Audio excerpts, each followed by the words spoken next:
If you like scrappy quilts and want to make this one, then stay tuned for some great tips to help you make this quilt. In December of 2023, I went to a quilt shop, and in that quilt shop, they had a sample of the Half Hexi quilt, and I really liked it. It was just striking. I thought it was one of the neatest quilts I had seen. I bought the Half Hexi template. This fabric line is Layla Boutique's Christmas Eve, and it is a beautiful fabric line.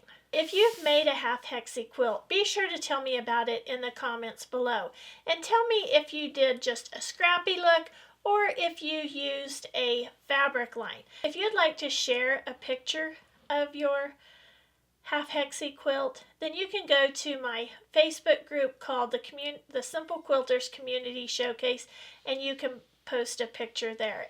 As I began making this quilt, I started to jot down some tips that I thought might help you. The first tip I want to share with you is to add some type of non-slip product on the back of the template. Now, I use these fabric grips. These are older. I've had these for a long time, but they work good, and they just help the template. They just help keep the template from sliding around. Before I put those on there, it was hard to keep the template from slipping around. The second tip is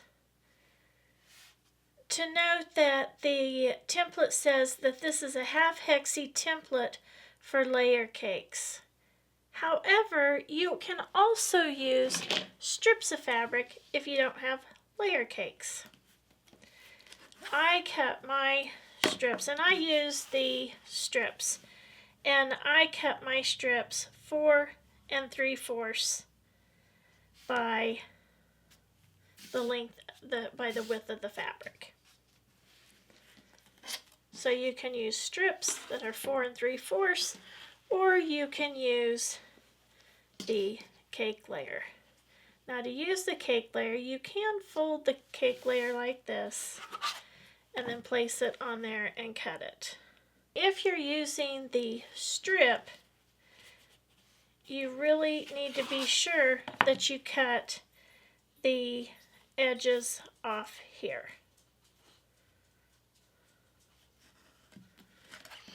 But the 10-inch square is nice. The 10-inch squares are nice because those will just automatically be cut off. You just have to cut there, there, and across there. When cutting the fabric and using the strips, I was careful not to include the selvages. Now, the third tip is to use the rotational cutting mat if you have one. The next tip is to be aware of directional prints.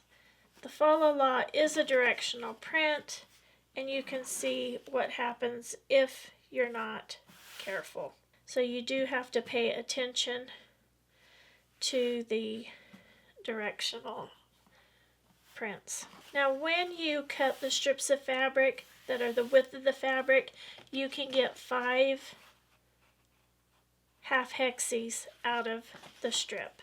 If you use the 10-inch squares and you're cutting yardage, you'll only be able to get 4 Half Hexis per width of fabric instead of 5 if you cut your fabric into squares. The next tip I want to share with you is to be aware of plaids. If you use plaids, look what could happen. Now, maybe that wouldn't bother some people, but that would bother me. When you put your seam in there and it takes a 1/4 of an inch on each side, it's going to look, it's not going to be lined up, and that would catch my eye.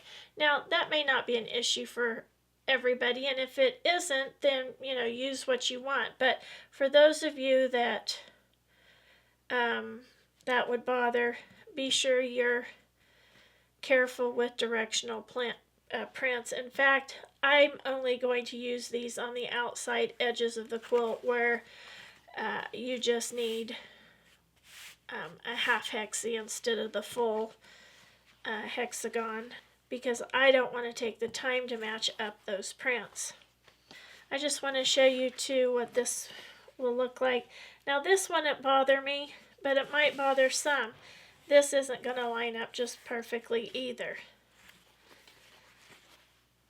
Now this one, if it doesn't match up, you're not really going to be able to tell a whole lot if it matches up or not. So this type of print would work well. Now the larger like the floral print, the more obvious it is that they're not one piece of fabric when you sew them together. So if you're wanting your hexagons to look like one piece of fabric, be careful of what it's going to look like after you sew that seam. The next tip, if you're using a fabric line, be sure you have enough colors and enough usable patterns in the fabric line, or your fabric placement may become difficult. For instance, I took out these, I took out the fa-la-las,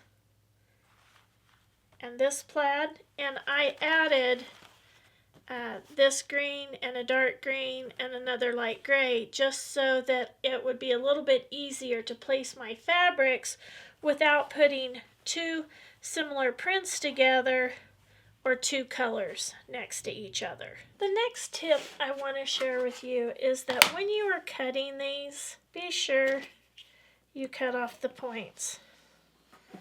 So when you put your pieces of fabric together,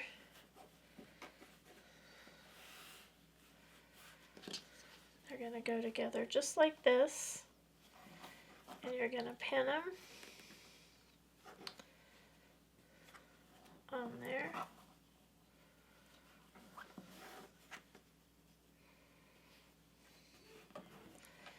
And then when they're pressed open, they'll look just like this. So when you sew them together, these are sewn into rows. So for me, it's going to be important for them to be laid out on my design wall and left there as I'm sewing so they don't get mixed up. If you